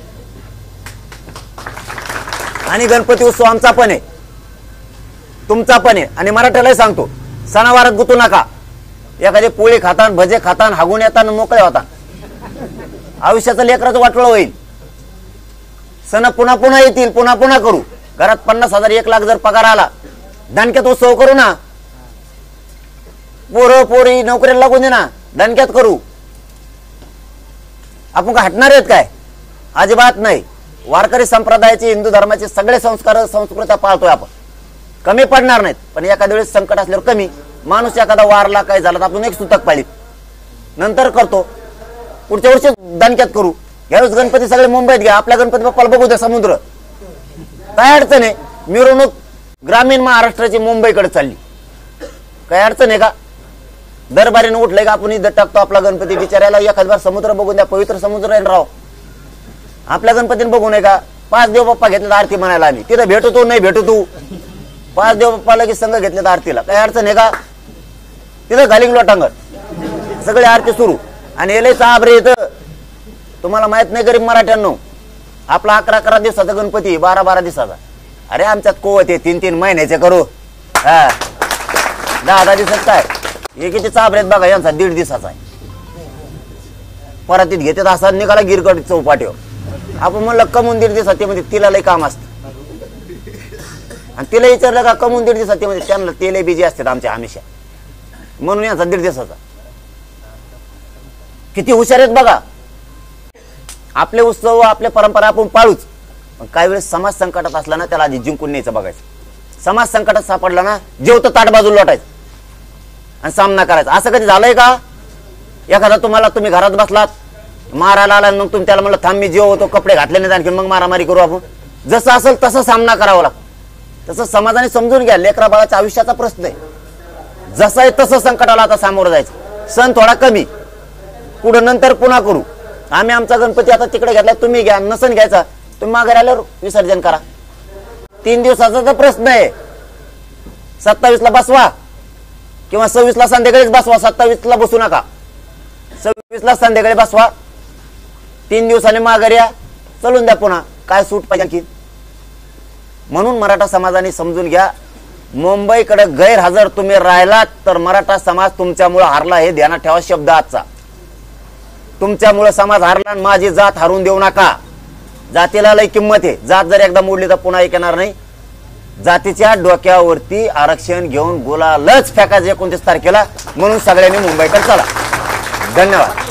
29 तारखेला मनोज जरांगे पाटील यांचा जो मुंबईला मोर्चा येतोय, हा मोर्चा म्हणजे मुंबई उच्च न्यायालयाच्या मराठा आरक्षणाच्या प्रलंबित केसवर दबाव आणणारा राजकीय कंटेंट आहे किंवा कंटेंट ऑफ कोर्ट आहे, अशा प्रकारचा आरोप जो आहे तो ॲडव्होकेट गुणरत्न सदावर्ती यांनी केलेला आहे. आणि आझाद मैदान पोलीस ठाण्यामध्ये त्यांनी तशी तक्रार दिली. येऊ देऊ नये जरांगे पाटलाचा मोर्चा मुंबईमध्ये, त्यांना थांबवावं आणि त्यांच्यावर गुन्हा दाखल करावा. म्हणजे कोण म्हणलं गुन्हे? गुणरत्न सदावर्ती. अरे बाबा, कोर्टात जे आरक्षण आहे त्या मागणीला चाललोच नाही आम्ही. दबाव आणायला आम्ही ते आरक्षण द्या म्हणत नाही. तर त्या 10% आमचा विषयच नाही. ते सटके लोकांचं काम आहे. सटक्या बुद्ध्या खराब झालेल्या आहेत ना. काय असतं आता, काय लोकांना नुसतं राजकीय नेत्याचे बुट चाटायची सवय लागली, त्यामुळे त्यांच्यावर आम्ही बोलत नाही. ते कोण आहे त्याला गिनीत नाहीत आम्ही. पाटील साहेब, देवेंद्र फडणवीसबद्दल जे काय बोललं आहे त्याच्यावर फार टीका होते. पुन्हा तुम्ही त्यांच्या आईवर शिवी दिली असं व्हायरल होतं. काय बोलला होता तर त्याचा काय अर्थ झाला? मी का अशी दिली? काय म्हणलो?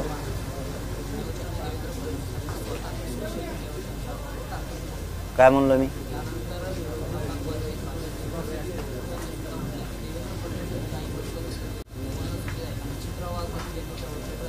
नाही, मी बोललोच नाही ना. आईवर कुठं काय बोललोच नाही मी. आणि बोललो असलं ते शब्द मागं घेऊ, काय त्याला. मी बोललोच नाही, आईवर बोललोच नाही मी त्यांच्या. ते शब्द मागं घेतो. बोललो असेल तर मी बोललोच नाही, पण ते शब्द मागं घेतो, काय त्याला. पण आरक्षण द्या म्हणा मग. हा, आरक्षण बी द्या. कारण आमच्या बी आई बहिणी, आमच्या बी आई रात्रंदिवस राब कष्ट करतात. त्यांचे लेकरं फाशी घ्यायला लागलेत. तुमच्या आईप्रमाणे आमच्या बी आईला तोला जरा, आणि त्या आईच्या लेकराला आरक्षण द्या. मी तर बोललोच नाही, आणि ओघात बोललो बी असेल तरी ते शब्द मी मागं घेतला. आणि मोठ्या मनाने घेतला, त्याच्यात काय नाही एवढं. आमच्या मोठ्याचं मन आहे, तुमच्यासारखा आडमोठापणा नाहीये. पण स्वतःच्या आईत दुसऱ्याच्या आईला पण तोला, कारण आमच्या आई रक्ताच्या थारोळ्यात पडल्या होत्या. ते बी बघा. त्यावेळेस माझ्यात पोलिसाला हाणलं म्हणले होते, त्यावेळेस आमची आई नव्हती का? त्यावेळेस नव्हती आमची आई. कोण प्रवक्ता फारवक्ता शेण खातो कामन धामाचा, तवा आईने दिसली का आमची तुला? कोण बाई बोलली म्हणतात ना तुम्ही, तिला तवा आईने दिसल्या का आमच्या? काय बोलते रे? तवा कुठे गेलती तू? कोण वाघिणी ती? तोच असेंब्ली ती सरकारच्या आमच्या आई रक्तात थारवलं केलं तर उकडून नेल ती आमच्या एवढ्या 3-3, 4-4 वर्षाच्या पोरी रक्ताच्या थारवत पडल्या तो झोपली होती का तू तेव्हा नाही तुला आमची आई दिसली तेव्हा नाही का तुझी जात जागी झाली कवर खेटर साठी ती रे कुणाच्या नादी लाग माय लागून लागून तू तू बाई येत आमचं बी बाय आहेत ते शिकू नको तसलं आमच्या आई बहिणीवर 307 केली तयार केल्यावर जमन का आणि लयच माया नादी लागली मी तो सगळे गाबा उचकीन आणि तो माहिती येईन बी संध्याकाळ पोत मला बघ येते का नाही हो तुमचे काय काय येतं सगळं सांगते मग मला लोक की संध्याकाळपर्यंत उगा नादी लागू नको तिची आईची लय माया आली तुला आमदार खासदार व्हायचं असं आमचे पोरं फाश्या घ्यायला लागलेत आमच्या पण पोरी आहेत आमच्या सुद्धा आहेत तिच्याकडे बघ जरा डुकून इश्यू करू नको कशाचा बी आईला बोललो कशाला बोललो आईला बोलत नाही तू आई 2 लाख साडी घालीत असन म्हणून तो आहे आमची आई फाटक्या कपड्यातली पण ती बी आहे आम्हाला प्रिय नाटक करतो काय काही व्हिडिओ टाकतो काय करतो सोशल मीडियावर टाकले काय मुख्यमंत्र्यांनी स्वतःचे लय लागलं का आमच्या आईचं का नाही टाकलंस बॅड हल्ला झाला म्हणून तू तर म्हणला बायानेच हाणलं पोलिसाला माया तो हे पोलीस आहेत काय एकम न टाकला रे नाटक करतो म्हणा माझ्या आईला बोलले तो आहे तुला प्रिय आमची आई आम्हाला प्रिय आहे रे फडणवीस चाल येतोय मुंबईला शिकवायला काय नाटक एक शब्द बोललो तो तू स्वतःच्या अकाउंटवर टाकतो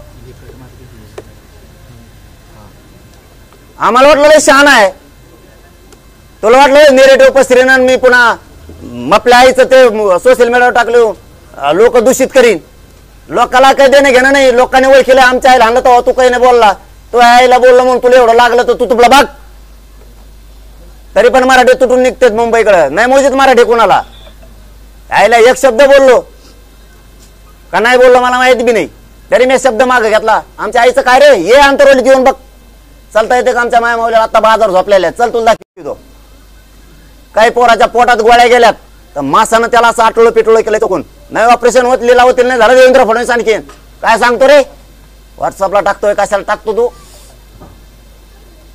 आमच्या आई कमरात वाकल्यात नाक तुटून गेले नाक फायबरचे बसविले दुसरे माना मा आईला बोलले आईवाला कोणा शिकितो आहे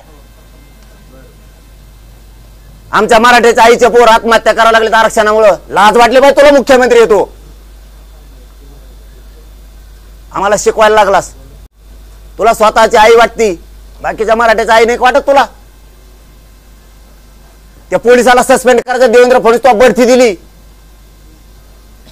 यांनी बढती दिली सगळ्याला मोठ्याला पोस्ट दिल्यात मराठ्याला हाणलं म्हणून इतका आनंद व्यक्त केला तो तुपल्या आईला आधी नाही बोललो मी आधी आपल्या आईला हाणलं मराठ्याच्या तेव्हा तुपल्या आईला बोललो त्यावेळेस आधी नाही बोललो खानदानी अगोला आधी कोणाचाच वाटा जात नाही जातवंशी मराठीची पायदाशी मोगम डायरेक्ट बोलत नाही कोणाला आमच्यावर बोलल्यावर बोलतो तुला हे बरं सुचलं तू आता एवढा व्हिडिओ कट करून तुपल्या आईचा तुपल्या सोशल मीडियावर टाकायचा गॅजेट टाक ना हैदराबादचं गॅजेट मराठी नोंदी थेट सांग ना ओबीसीच्या नेत्याला मी व्हॉट्सअपला टाकलंय माझ्या सोशल मीडियाला टाकलंय की मराठ्यांचं गॅजेट सरकारी नोंदी आहेत हैदराबादचं सातारा संस्थांचं द्यायला लागलो हे टाक हे काय टाकतोस आरक्षण दे तुझ्या आईची पूजा करतो आम्ही तुझ्या आईला आमचीच आई म्हणतो आम्ही बघ म्हणतो का नाही आणि तू पाठीमागही म्हणलो आधी तू आमच्या आई बहिणीच्या डोक्या फोडलेत तेव्हा तुला बोललो डायरेक्ट नाही बोललो बंद कर रे चाळे अरे मला नाही माहित तू इतकं रडक आहे म्हणून तरी मला त्या रक्तात वाटलं होतं तू रडकयस म्हणून आधी हिंदुत्वाचं रक्त म्हणला होता नंतर म्हणला मग ओबीसीचं रक्त कोणाचं रक्त आहे तो चुकीचं बोलत नाही हे पठ्य तरी कट्टर हिंदू आहे वारकरी संप्रदायाचा कट्टर शिष्य आहे आणि बोलून दाखवलं ज्यावेळेस युती करायची होती त्यावेळेस मुस्लिम बांधवाला जाहीर सांगितलं होतं मीडियाच्या समोर मला माझ्या धर्माचा गर्व आहे स्वाभिमान आहे मी कट्टर हिंदू आहे धर्म परिवर्तन नाही करायचंय सत्ता परिवर्तनासाठी मुस्लिम बांधव आपण एकत्र येतोय तुम्ही 5 वेळेस मस्जिदीत नमाज पढा तुम्हाला तुमच्या धर्माचा गर्व असला पाहिजे मला माझ्या धर्माचा गर्व आहे असं नाही बदलत तुमच्यासारखं. एकदा जाय पाकिस्तानला नवाज शरीफच्या पोरीच्या लग्नाला, एकदा घे शहानवाज हुसेन जवळ, एकदा घे पाशा पटेल जवळ मतदानापुरता. तुमच्यासारखं नाही. खरं बोलून त्या टायमाला आम्ही उचित टोपी घातली की दाखवायची, तुम्ही नाही का घातल्या? ते आता तुमचे मोहन भागवत साहेब का काय आता जाऊन आलेत कोणत्या त्या मौलानाच्या बैठकीला 1-1.5 महिन्यापूर्वी. आता तुमचं जमत. तुम्ही केलं की हिंदुत्व, आम्ही केलं की तेव जातीवाद. वा, कोणाला शिकवतो? इतकं रडकं नको बनू, इतकं रडकं नको. द्यायचं जीवावर आलं म्हणून असल्या सोशल मीडियावर टाका लागलाय देऊ. देवेंद्र फडणवीसच्या मराठ्यांना आरक्षण द्यायचं जीवावर आलंय म्हणून आईचा सहारा घेऊन आईची आडुंगी लपायला लागलाय. मराठा जात अशी आहे, भावनिक आहे. आईला मानती, संस्कृतीला मानती, धर्माला मानती, अशी मराठ्यांची जात. मराठ्यांना खरं आरक्षण द्यायचं जीवावर आलंय म्हणून त्याचा आईचा मुद्दा त्यांनी पुढे केलाय आणि आईच्या आडुंगी लपून मराठ्यांचा वाटोळा करायला लागलाय. नाही होऊन देणार, मराठ्याचा वाटोळा नाही होऊन देणार. ते बोललेला शब्द मी मागे घेतलाय. ओके. जरंगेंचा गणपती मुंबईत जाऊ देणार नाही, मुंबईच्या बाहेरच त्यांचं विसर्जन करू, असं लक्ष्मण आठवण. कोणाचं ना काही जोर आहे. तुमचं केवढं मोठं व्यासपीठ आहे, तुमचं केवढं मोठं चॅनल आहे. असल्याचं काय असते, आम्ही महत्व देत नाही त्यांना. का कोणाला महत्व द्यायचं कोणाला नाही आम्हाला चांगला माहिती. एवढी ताकद स्वतःच्या जातीसाठी लावा. आता बहुत दऱ्या खोऱ्यात मेंढ्या सांभाळणारे गोरगरीब धनगरांचे लेकरं मोठे होती. इथं मराठ्याचं इकडं भांडण घेऊन इकडं कुठं आपल्या स्वतःच्यासाठी लढावं. तिथं मर्दानगी दाखवा, तिथं लेकरं मोठे करावं आणि त्या समाजाला न्याय द्यावा, त्यांसाठी झुंजावं. मराठ्यात वाढ झुंजायचं वय. आणि मी त्यांना विरोधक मानलं नाही, आज नाही 2 वर्ष झालं सांगतो, आणि कधी मानणार पण नाही. कारण आम्ही रोज गाव खेड्यात ओबीसी मराठा बांधव एकत्र राहतोय. त्या राजकारणाचं ऐकून आम्ही डोके फोडायला मोकळे नाहीत एकामेकाची, आणि कधीच फोडू शकत नाहीत, फोडणार बी नाहीत. गाव खेड्यात आम्ही सगळे एक आहेत. रोज आम्हाला सुखात दुःखात एकत्र राहावं लागतं. एकमेकाला पाणी द्यावं लागतं, बैल द्यावं लागते, जनावर द्यावं लागतात, एकमेकाच्या मोटरी सुरू करावं लागतात. आम्हाला टपऱ्यावर बसले एकामेकाला घोडे लावित येत. आमचं धकत नाही एकमेकाचं, एकमेकाशिवाय इथं गाव खेड्यात. आम्हाला नाही परवडत हे राजकारण्यांचं ऐकून. ते राजकीय स्वार्थासाठी बोलून जातात, पण गाव खेड्यातली सगळी विस्कटली जाते. त्यामुळे मी एकाही जातीला आतापर्यंत बोलायला दाखवा मला नेते नाही सोडित बाप. त्यांचे नाही ना आमचे नाही, आमचे तरी कोणते धाडाचे आहेत. मी जातीला आतापर्यंत बोललो नाही आणि बोलणार बी नाही. कारण आम्ही रोज एकमेकात राहावंच लागतं. सुख आलं दुःख आलं, कुणाला दवाखान्यात न्यावं लागतं, कुणाला काही एकमेकाच्या सुखादुःखात जावं लागतं. आम्हाला सगळ्या जागेवर एकत्र राहायला लागतं. यांचं ऐकून आमचं कोणतं पोट भरणार आहे. आणि ओबीसीचं ऐकत नाही. ओबीसी दाखवते झटकाट आहे आम्हाला. ते म्हणजे तू तपला झेंड तिकडं आमदार होतो, मंत्री होतो, इकडं आरक्षण मागायला दिलं सोडून लढतोय की मराठ्याच्या विरोधात आरक्षण देऊ नका म्हणून. गरीब ओबीसींना वाटतं मराठ्यांच्या जर नोंदी सापडल्या तर गरीब मराठ्यांच्या लेकराचं कल्याण झालं पाहिजे. यांनी इकत भांडण घेऊ नये. मराठ्याच्या नोंदी नसत्याल तर मग ठीक आहे म्हणते, मग आंदोलन करू. मराठ्याचं असून देऊ नका म्हणता तुम्ही. त्याच्यामुळे तेच उठलेत, त्यांच्यातून तेच उठलेत. ते एवढं काढी लावतं ते लय चाबर आहे.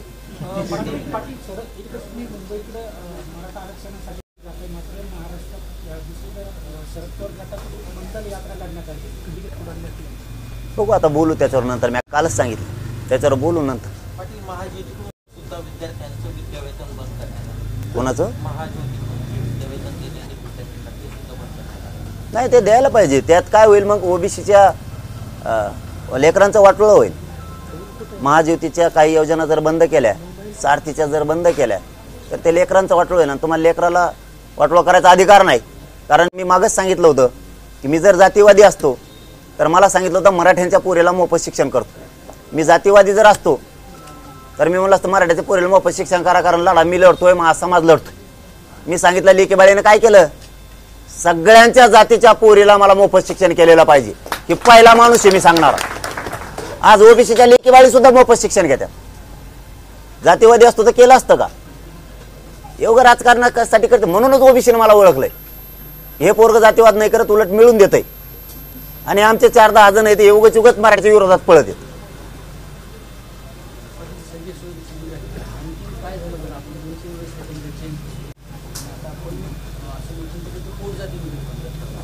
नाही, ते तुमचा बघण्याचा चष्मा आहे, बदल नाही केला. आता तुमच्या विचाराला मी काय करू शकत नाही. त्यांना व्याख्या दिलेली होती. आणखीन काय झालं सरकारतून हे तुम्हाला विचारायचं. बदल केलेलाच नाही आहे, तीच व्याख्या दिलेली, फक्त 4-2 शब्द घालत नाहीत ते. त्यामुळे पोटजात उपजातच आहे, पहिल्यापासून तत्सम म्हणूनच शब्द वापरलेला आहे. कुणबीची पोटजात होती, बाकी ज्यांच्या झाल्यात आरक्षणात घालताना म्हणून 400-450 जाती झाल्यात. त्यामुळे त्याला काही बदल नाही, कुठं काही नाही. फक्त आता हे सरकार मुद्दाम काहीतरी खोड्या काढणार, मुद्दाम काहीतरी मुंबईत नाही येण्यासाठी काहीतरी पिल्लू सोडणार, समाजात गैरसमज करणार. मराठ्याचे डोके फ्रेश आहेत, कोणी काही म्हणू मुंबईला जायचं एवढं डोके आहेत त्यांच्यात. कोणी सरकार उलटं बोलू, देवेंद्र फडणवीसनी व्हिडिओ टाकू, भावनिक वातावरण करू, ते आता आडुंगीला पाहिले. लक्षात आलं, आमच्या आडुंगीला पाहिले. कोणाच्या आडुंगी, पदराच्या आडुंगी नसते तुला पत्र बाबा, मुख्यमंत्री आहे बाबा तू.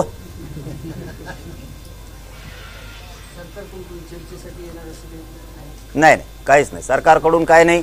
आणि ते आशेवर मी आंदोलन करत नाही कधी, कारण ठरवून केलेलं आंदोलन कधीच यशस्वी होत नाही. मी बसतो आणि तुम्ही या सोडायला, ते यशस्वी होत नसतं. मला माझ्यावर आत्मविश्वास आहे, माझ्या समाजावर आत्मविश्वास आहे. आम्ही लढून मिळवतो आणि आम्हाला नाविलाज आहे. आम्हाला हजारो वर्षाचा इतिहास आहे, आम्हाला लढल्याशिवाय काहीच मिळालेलं नाही आत्तापर्यंत. आम्हाला लढूनच मिळावं लागलेलं आहे. त्यामुळे आरक्षण सुद्धा आम्ही लढूनच मिळवणार आहे.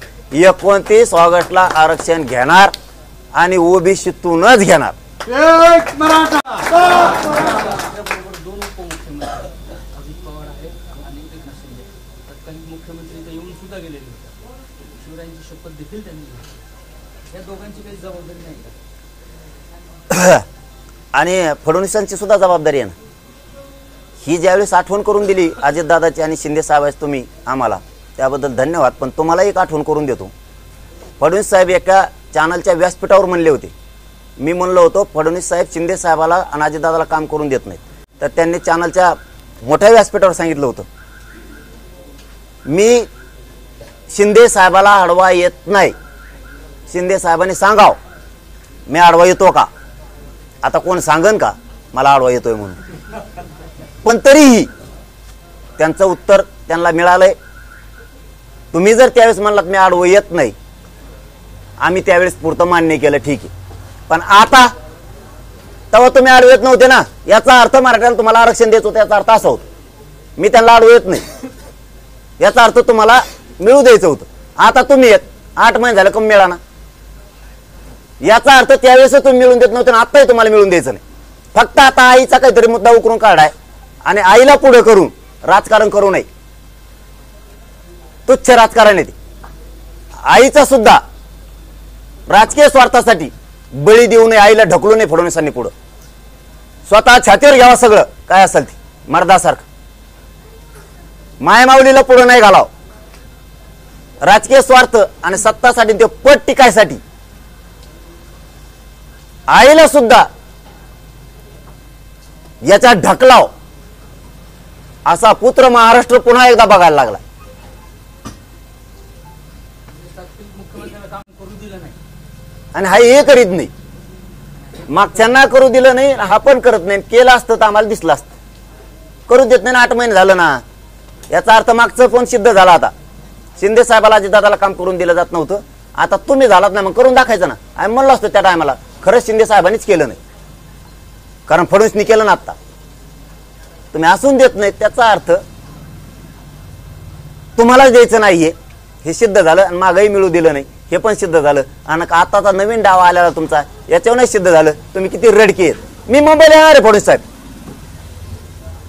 100% येणार आहे.